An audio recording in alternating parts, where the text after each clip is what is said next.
Prioritizing male validation as a treatment for my daddy issues and abandonment issues was a real detriment to my mental health and my well-being, and literally almost stopped me from achieving the goal of getting my PhD numerous times. And while I can blame it on the men, in some sense I also have to blame some of it on me and my decision making and my willingness to not commit to my future. Hi friend, welcome back to my channel. Y'all, the Lord has just laid this message on my heart. I just got back from the gym. I haven't even eaten my post-workout snack yet, but this was on my mind and I was like, let me just sit down and record it while I'm thinking about it, because it's something I want to own up to, and it's also something I think is valuable to hear as a woman. Okay, here's the thing. Now that I've graduated with my PhD and I am getting ready to start this new life, I've been reflecting on a lot of the decisions that I've made that have impacted where I am right now, my successes and my failures. And a big lesson to me right now is prioritizing male validation as a treatment for my daddy issues and abandonment issues was a real detriment to my mental health and my well-being, and literally almost stopped me from achieving the goal of getting my PhD numerous times.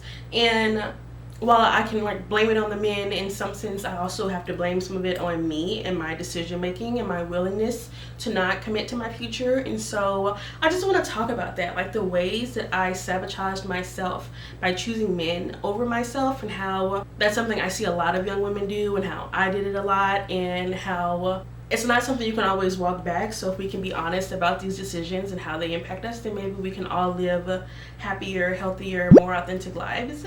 So I just want to share some of the ways that I was choosing men over myself and how it impacted me. And I want to know if you've ever done any of these, or if you think I was just a dummy bitch. Whatever, it's fine. I have the degree now, so it really don't matter. It really don't matter, but I have to be honest. I want to be honest. So these thoughts occurred to me while I was on the treadmill, and I just wrote them down quickly, and we're just gonna go through it. I have 6 ways that I was choosing men over myself. It's crazy. Okay, the first way was I wouldn't say failing, because you can't make F's in grad school, but I was making C's and D's on a few classes when I was in relationships by choosing men over myself. I want to come from the standpoint of got into grad school right after undergrad. I was 21, 22, lots of daddy issues, lots of abandonment issues. I do have a stepfather, but my biological dad, nowhere in the picture. Put him in the trash. And I was just very desperate for attention and validation from a man, feeling like I was worthy, seen, and like all of the bad ways. So as soon as a man showed me attention in any way, it was like moth to a flame. Okay, really sad. And so when I did finally get into my first relationship, anytime he was willing or available to spend time with me, I would jump at it, despite any of my own personal priorities, obligations, anything. One of my classes, it was like my operations research class, one of the worst classes. I mean, the class was boring too, but also literally y'all, I would skip that class to go hang out with my man. It's more fun to be with my man instead of going to class. Duh, like everybody knows that. Got a C in the class. Girl, I couldn't tell you too much about the class to this day. I'd have to go read the book. I didn't read the book because I was prioritizing my relationship over my commitment. The fact that you pay for grad school. Grad school's not free. I mean, it was kind of free, but kind of not free. And I'm choosing this man over myself. That's crazy. Literally impacted the choices I had to make the next semester, like what classes I would take to make up for that. I was on probation a few times, and we're gonna go through my academic museum of failures in a separate video. But I was on academic probation a few times because of my lousy decision making and priorities, and this was definitely one of them. Like, oh, he's free right now, but I have class in 30 minutes. Who cares? It's fine. I guess in the grand scheme of things, it is fine. I have the degree, but it's not fine in that I would actually know those things right now if I had gone to class. Do I have that man? No, but I would have the knowledge, which is 100% more important. Okay, the second thing, oh my gosh, I really gotta cop up to this one. So I don't know if this is still true, but once upon a time I was diagnosed with BPD, and that was due to my fluctuations in my mood, going from like really, really low episodes to really, really high manic episodes, like being like, I'm on top of the world to everyone hates me. And this would always be exaggerated whenever I was in a romantic entanglement, because I did not have much control over my behavior due to my own personal lack of reflection and acceptance of autonomy, you know? So because of this, you know, I was mentally unstable is my point. And I was getting these relationships with also mentally unstable people. And I would always do this thing where I would want them to fix me. So I would turn into a mommy girlfriend. And this is a phenomenon I'm noticing even in people in healthy relationships, where you become their mom and they become your dad. Like, I'm a little girl, he takes care of me, he pays for me, he gives me everything I want, and in turn I do his cooking, his cleaning, I sex him, I do his secretary, I call his work for him, I take care of him when he's sick, I do everything for him. I love him so much, I do everything for him while doing absolutely nothing at all for myself. I've learned, now that I'm in my late 20s, that this was just a way for me to distract myself from my own priorities and the work I needed to do within myself. So if I could take on a man that's a project, then he'll do the same for me, and also I don't have to think about my problems. I can think about his problems. Sad, very sad. And so from this, what happened, how it impacted my life, how it almost ruined my life, I stopped prioritizing myself. I put their needs above my own, what they wanted above mine, making sure I was taking care of them so that I wouldn't lose out on my chance to finally have a man. Because, you know, in America, this, if you don't have a man, you don't have nothing. So like, let me do everything I can to take care of this man, to keep him. And so that's not going to the gym when I need those 2-3 hours. It's not, you know, taking the time to study. No. It's not taking the time to like get into my routines. I was not there. I was not balanced in that way. As soon as I like had a routine going, but a man showed up, popped up, needed something, drop Quindel's priorities, pick up theirs. That's weight gain. That's failing classes. That's running out of gas. That's needing gas money. That's losing friendships. That's detrimental to my well-being. It was a really big impact on my life, and I just wish that I had realized that that's what I was doing, that I was choosing people to work on so I wouldn't have to work on me. And I have gotten so much further by just working on myself and leaving them to their own devices. Their mothers were supposed to raise them. It's not my job to raise them. They're grown adults. They're supposed to take care of themselves. It's not my job to take care of them. I know this now, so I don't do it. And I think I am all the better for it. Again, I mentioned the PhD. Okay.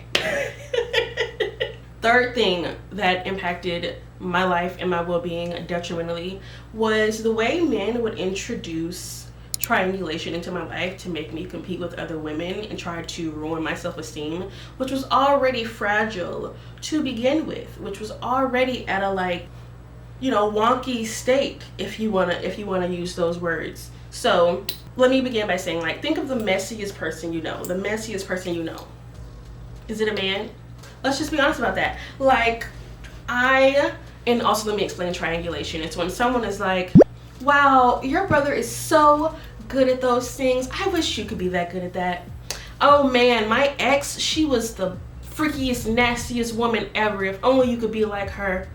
Oh, this girl over there in the club, she gives me so much attention. If only you could do me like that. Oh my God, there's someone somewhere who is so much better than you. People say they're better than you. I say they're better than you. Why aren't you like them? And so that would happen to me a lot whenever I would get in a relationship, situationship, whatever. I would be dating someone and then go to open mic with them and then come back, and now I hear women got beef with me because he's putting me against women, or he's telling me how I should be more like them, or how they're doing these things for him, why aren't I? And now, you know, I'm like, I'm watching this girl's story and I'm mad. I'm trying to see if she's with my man. I'm trying to, you know, make sure that I'm not doing anything to get cheated on or get left. Make sure I'm better than these other women. I gotta be better than the other women, or I'll lose my prize. All this did was make me lose out on friendships and potential opportunities with these women. Oh my gosh, there's one specific man that this happened with so much. And when we all finally like stopped associating with him and actually talked to each other, it was like, girl, you cool AF. We could actually be friends. He belongs in the trash, and he was the one keeping us from being friends by triangulating us against each other. Let me tell you something. We do not benefit from putting men over ourselves, and when men step in to make sure that women stay divided, it is intentional. It is a way for them to feel powerful and influential when they have it nowhere else. So they want to make sure you know that you need to be on your what is it, P's and Q's? Is that what it is? That you need to stay on top of it so that they don't leave for another woman, and also that you're always trying to be better than someone else. Baby, if I am not enough as I am, go be with homegirl. Like, do not let these men trick you into trying to compete with other women. And if you just do that naturally, then that is something you should also work on. I say that with a lot of love. With a lot of love. Okay. It was just very isolating. It was very isolating. It was very damaging. It made me feel very self-conscious when I would go out. I like to go out for fun. Like, I am an extroverted person. I love dancing. I love public speaking and poetry and just being around people. And so whenever these men would introduce this competition with other women into my life that I did not have before, it would make me self-conscious. And then now, I'm not going out as much, or if I am, I'm like not being as, openly talking to people, because now I think people got beef with me, or they've created beef. You know what I'm saying? Like, it was just too much. The triangulation was too much. It also was something that happened specifically in relationships. I personally do open polyamory or solo polyamory, as in I don't really subscribe to the monogamous ideals that we are raised with. And so this happened also legitimately in like a polyamorous relationship, where they would always put one of their partners that was like a maid for them against me, talk about how I wasn't nearly as homely and this and that. Like, why can't I be like this girl? And I was just like, all this is doing is making me feel bad about myself. You know that song by Summer Walker, Fun Girl? Is it 'cause I know what I want, just like you? He was literally calling me the fun girl, and she was like wifey girl, and like all that does is create insecurities within our own heads that they create for us. But like, homie, if you need a maid, by all means, if you ain't got the money to hire one, go get you a girlfriend. If that's what you need, do your thing. They ain't got nothing to do with me and my worth. Nothing at all. Nothing at all. Okay? The fourth way that prioritizing men over myself that was detrimental to my well-being and my mental health was me realizing that a lot of these men were high-key using me. And I do mean using me, as in trying to get the resources that I had that they did not have themselves, or trying to attach themselves to me for the benefits of my personality, my image, my whatever, to boost them up. It happens way more than you probably think, especially given this day and age where the men want to be the bad bitches. I don't know how else to say that. I don't know how else to say it. Literally, they would use me for my resources. And like, I mean, my car. Every now and then I would let somebody drive my car, but never know without me in it. I ain't too dumb.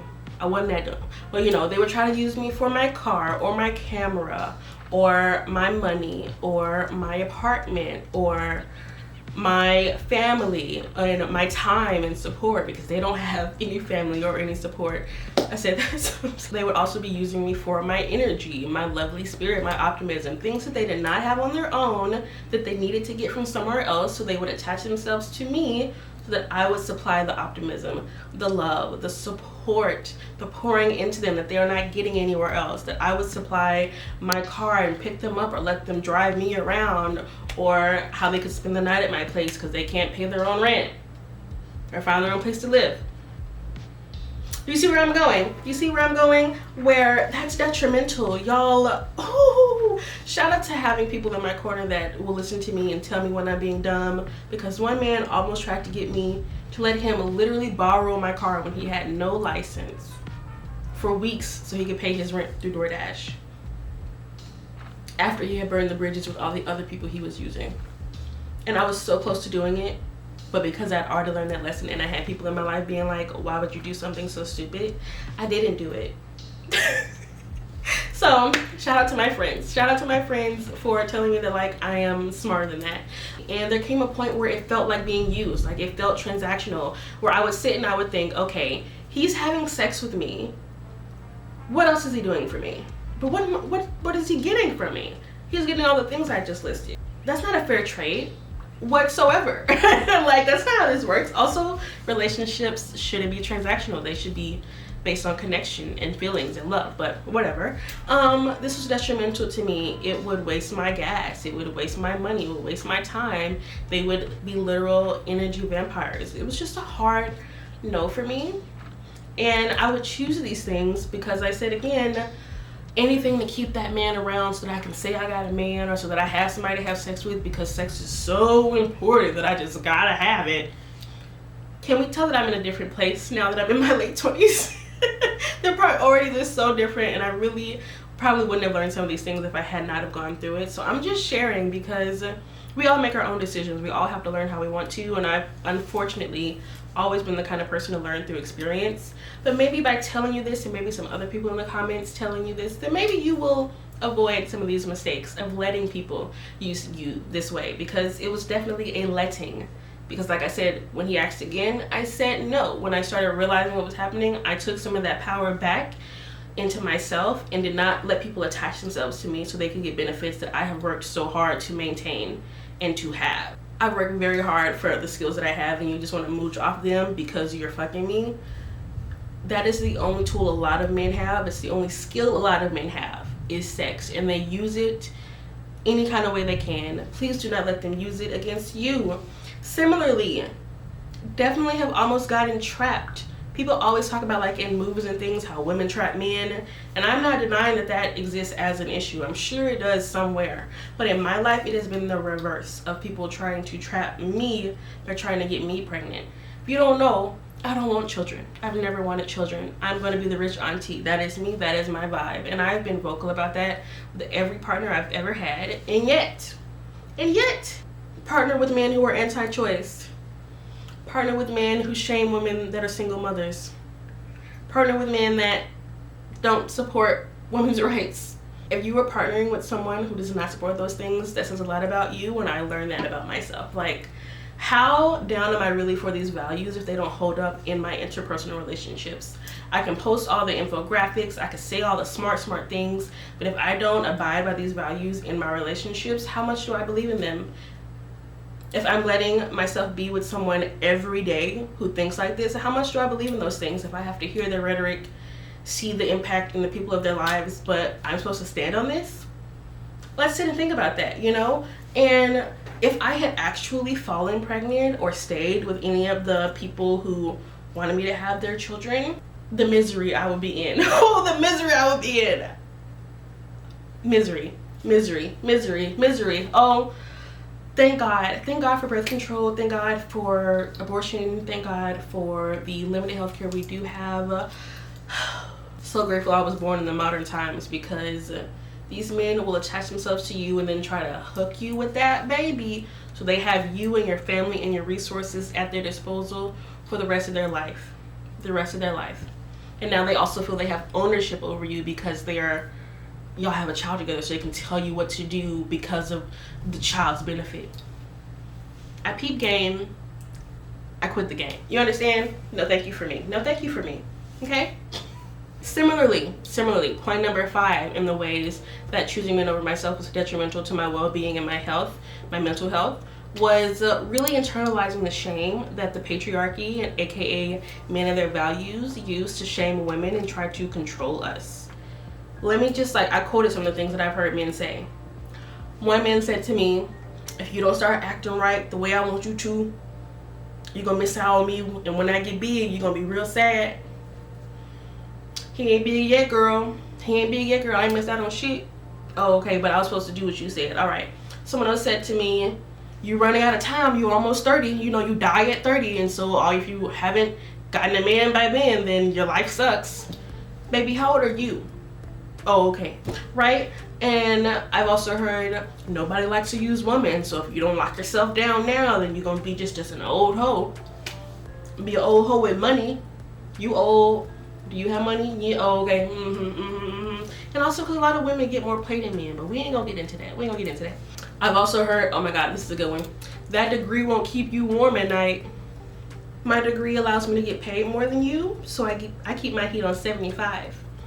That does keep me warm at night. Do you understand? So these are just things that people say to try to shame you, particularly people that prioritize the patriarchy and misogyny, they will say these things so that you can, feel smaller or worse in your decision making, that you do things that keep you within the standards of the Madonna whore complex, or they keep you within the standard of being a mommy girlfriend. Like, they will use shame to control us, especially in relationships, because people prioritize romantic relationships over everything, and they threaten you with leaving or cheating or whatever, so that you will make sure that you have that relationship, or people gonna talk down on you.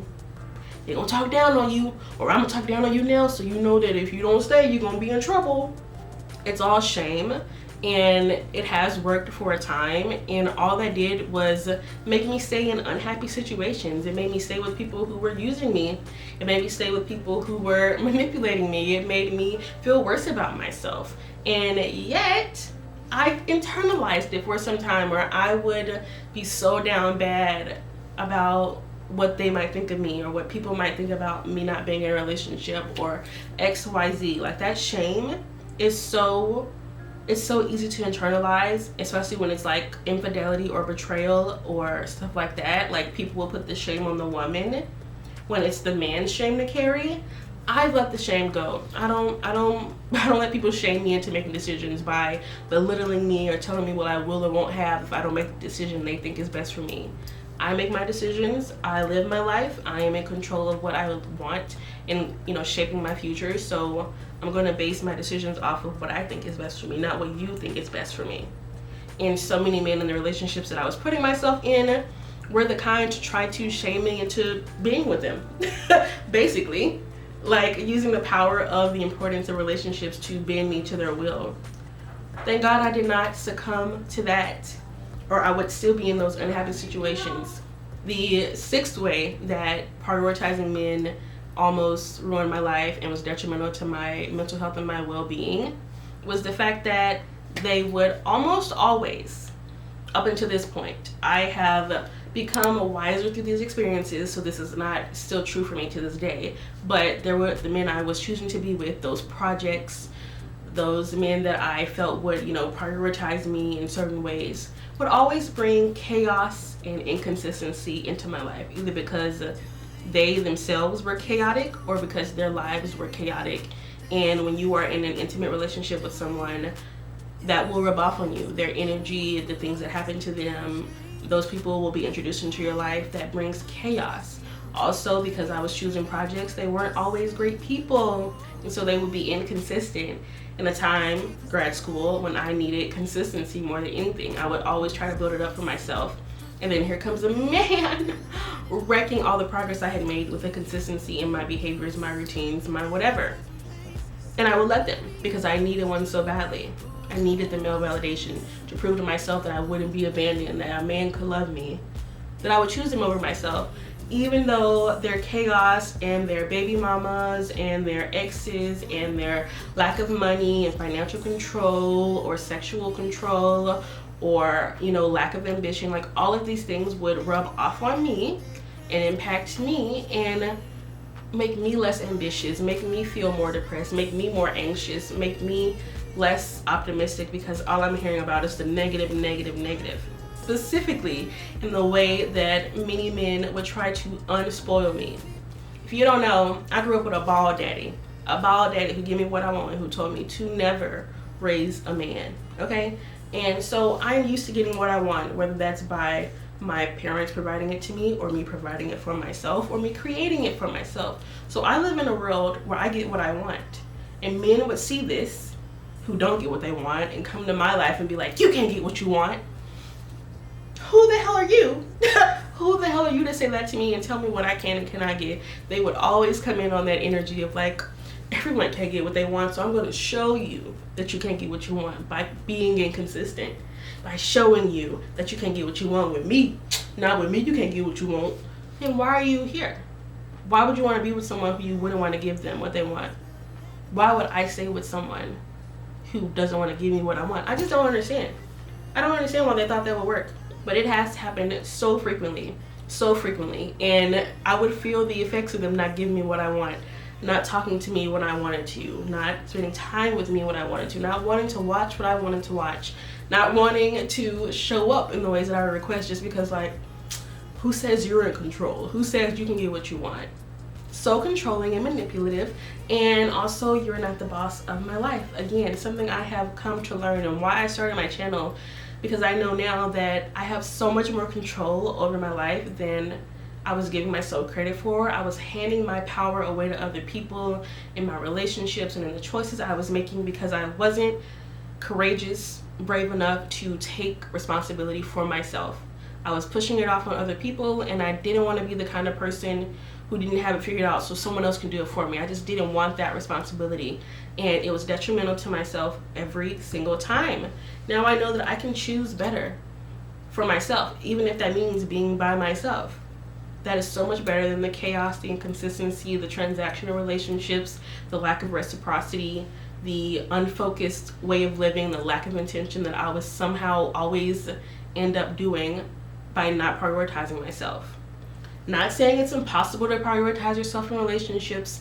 I know how to navigate relationships much more healthily now that I have gone through these things, but in my early 20s it was just a guessing game, me playing about and me seeing these things for myself. I had to learn a lot of this for myself, and thank God it didn't ruin me. Thank God that I would learn the lesson and move forward. Now that I'm gonna turn 28 in like a month, all I can think of is act like you've been here before, Miss Ma'am. Act like you know something. Act like you've actually learned some things and apply them to your life. Don't just think about them. You know, that's where I am when it comes to making choices and living an intentional life. Romantically, platonically, professionally, I want to act like I know. You know, act like I've learned some things because I know that I have. And so I just want to share with other people what I have learned, and maybe you'll learn something so I ain't got to deal with it. Like, that's the power and the benefit of communication and relationships, like helping each other, learning from each other. And I feel like I'm just at a much healthier place mentally, physically, financially, professionally, by letting that shit go and prioritizing myself first. I'm going to end the video here. I'm going to end the video here because I feel like I made my point. I have learned through my mistakes, my trial and error in my early 20s, and now that I'm going to be 28, I know better now. So I want to act better now. I want to make better choices. And that's what this series, The Late 20s Diaries, is about. How I have learned so much in these past couple years, and how I know every year what I didn't know the previous. So like every year that I'm alive, I'm grateful to be here, to be 29, 30. Like, I'm so excited for my 30s, like high key. But I'm just really grateful for these lessons, and I'm really glad that they didn't ruin me, that I was able to learn the lesson in all of those trials and how I've come out on the other side better for it. How I have, like I said, graduated with my PhD. I have a higher paying job. I've lost weight. I'm less stressed. I'm making a whole video about how people that stress you out want you to die, because there are many pieces of evidence that show that people that are high stressed are more likely to have heart attacks and autoimmune diseases. But yeah, let that man go if you need to, or if you're in a healthy relationship, make sure you're prioritizing yourself in your day and in your choices in some way, and just make sure that you're making decisions that are self-honoring, that honor the person you want to be and honor the values you have set for yourself. I have not always done that. It has taken me a while to figure out what those values were, what my boundaries were, and how to stick to them. But now that I do, girl, we're on top of the world. There's nothing we can't do. Nothing we can't do. Okay. I hope you enjoyed this little chat with me, because it was on my heart. It was on my heart, so I wanted to talk to you about it. It was good. I feel better now. And I already got my 10,000 steps. Yeah, per. Okay, I'm gonna go eat now. And I'll see you in my very next video. Bye, friend.